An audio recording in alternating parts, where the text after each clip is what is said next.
All right, welcome back, reading friends. We have holes, and we're going to read chapter 26. So, without further ado, chapter 26. Find out what happened with Miss Catherine and Sam. Chapter 26. There were no telephones, but word spread quickly through the small town. By the end of the day, everyone in Green Lake had heard that the school teacher had kissed the onion picker. Not one child showed up for school the next morning. Miss Catherine sat alone in the classroom and wondered if she'd lost track of the day of the week. Perhaps it was Saturday. It wouldn't have surprised her. Her brain and heart had been spinning ever since Sam had kissed her. She heard a noise outside the door. Then suddenly a mob of men and women came storming into the school building. They were led by Trout Walker. "There she is!" Trout shouted. "The devil woman!" The mob was turning over desks and ripping down bulletin boards. "She's been poisoning your children's brains with books," Trout declared. They began piling all the books in the center of the room.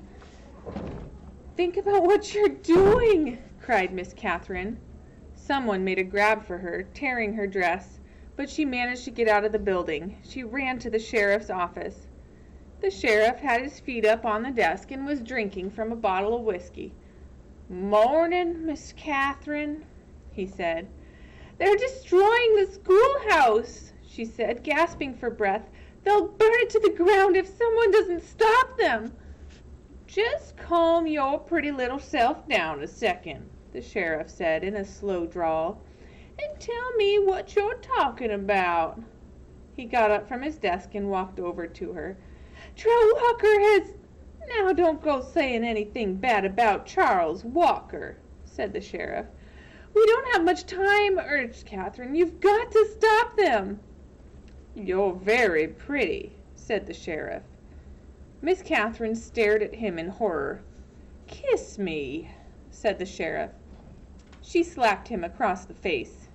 He laughed. "You kissed the onion picker. Why won't you kiss me?" She tried to slap him again, but he caught her by the hand. She tried to wiggle free. "You're drunk!" she yelled. "I always get drunk before a hanging." "A hanging? Who?" "It's against the law for a Negro to kiss a white woman." "Well, then, you'll have to hang me too," said Catherine, "because I kissed him back."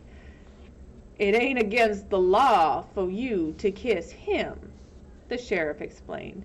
"Just for him to kiss you."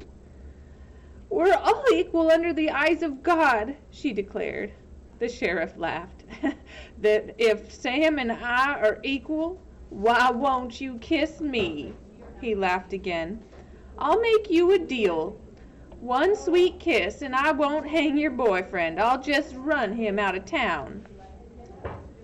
Miss Catherine jerked her hand free, and she hurried to the door.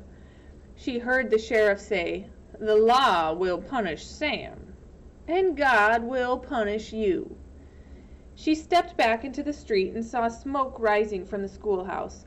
She ran down to the lakefront where Sam was hitching Mary Lou to the onion cart. "Thank God I found you," she sighed, hugging him. "We've got to get out of here now." "What?" "Someone must have seen us kissing yesterday," she said.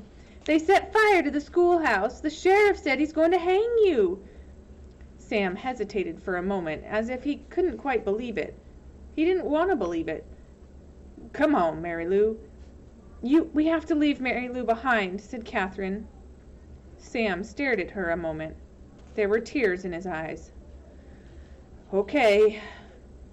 Sam's boat was in the water, tied to a tree by a long rope. He untied it, and they waded through the water and climbed aboard. His powerful arms rowed them away from the shore. But his powerful arms were no match for Trout Walker's motorized boat. They were a little more than halfway across the lake when Miss Catherine heard the loud roar of the engine. Then she saw the ugly black smoke. These are the facts. The Walker boat smashed into Sam's boat. Sam was shot and killed in the water. Catherine Barlow was rescued against her wishes. When they returned to shore, she saw Mary Lou's body lying on the ground.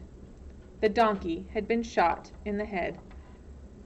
That all happened 110 years ago. Since then, not one drop of rain has fallen on Green Lake. You make the decision. Whom did God punish? 3 days after Sam's death, Miss Catherine shot the sheriff while he was sitting in his chair drinking a cup of coffee.